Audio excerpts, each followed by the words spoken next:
from the slums in the hour after midnight, though no guarantee they will pass through tonight. If they do, we will only have a few moments' warning. You better hope they turn up. All these late nights had me falling asleep in my soup yesterday. Gil folded himself into the alcove, looking hurt. You seem very eager to kill me. I wonder if I should be taking this personally. What? And lose the suitor my father is so delighted I finally found? Heavens, what a scandal that would cause. I think he would be delighted if you were being courted by a pot plant. Ada snorted and tucked herself in beside him.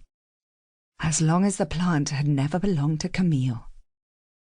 She had met Camille when she still used her family name, Dubourg, but when she had formed the battalion she had taken the name Laroche after her mother.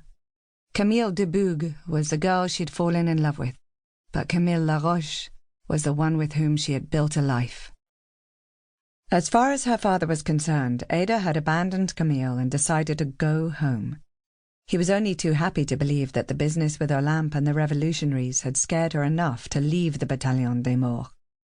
Gil turning up as her so-called suitor had made him all the happier. His daughter home and a handsome young army officer interested in her hand was the realization of near all his dreams. Ada was disgusted by how simple his hopes for her future were. Camille and Al had long since left for England.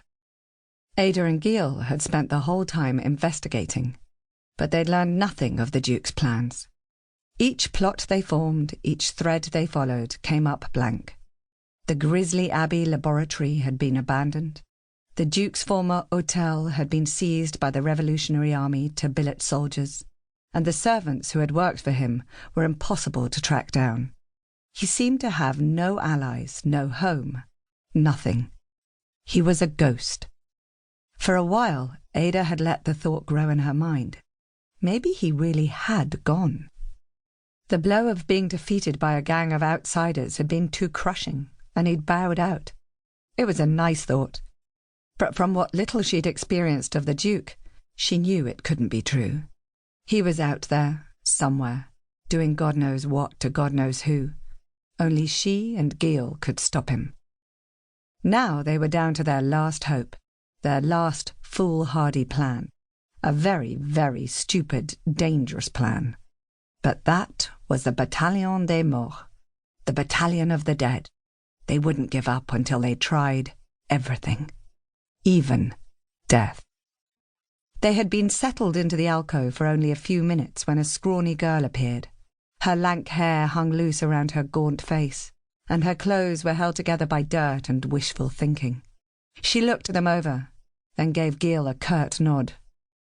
"There's 2 of them tonight," she said. "Took Marcel Leclerc already." "Are you sure?" asked Gil. "Yes, I saw them do it. I'm not a liar." "I know you're not." He dug in his pockets and tossed her a coin. "Get out of here, mouseling. Stay safe."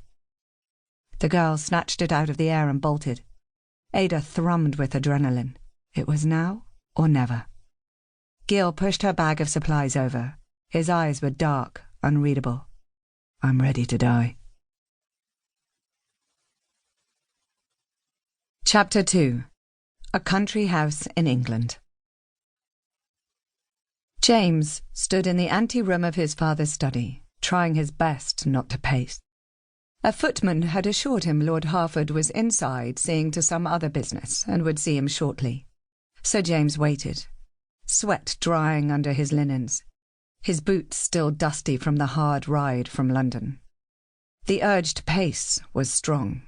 He felt, as always when meeting his father, as if a jar of live bees had been emptied inside him, every moment angry and at risk of being stung. But pacing only made him look weak. It was his anxiety painted on the outside. He would not let his father see it. He stilled himself, clasping his hands behind his back, as he'd seen his father do in his Westminster office, listening to complaining constituents or lobbyists in smart waistcoats. A statesman's pose.